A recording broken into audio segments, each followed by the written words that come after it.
Welcome to Penrose Learning, where we make understanding easy. You start by opening Roblox Studio and signing into the account you will publish from. Set the camera to 16:9 and enable any screen recording permissions so recordings capture clean footage. Once done, test your microphone and webcam levels. You want clear audio before you record gameplay. Make sure the game idea is simple and repeatable, because consistent footage makes editing easier. This first step reduces friction later and lets you focus on recording quality rather than configuration mid-process. You should now record the actual playthrough and commentary using OBS or the Roblox recorder at 1080p and 3060 FPS for smooth playback. Start with a short scripted intro and hook, then play focus segments that demonstrate your point. This helps when trimming.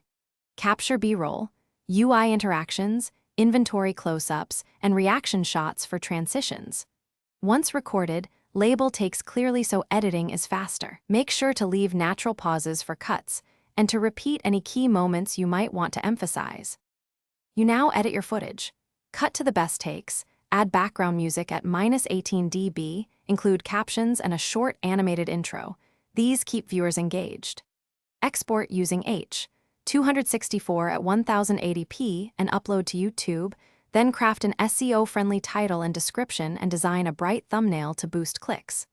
Once published, monitor analytics for retention and respond to comments to build community. If audio sync or frame drops occur, re-export or re-record the problematic segment and replace it before reuploading. Thanks for watching. If this was helpful, leave a like and consider subscribing. See you next time.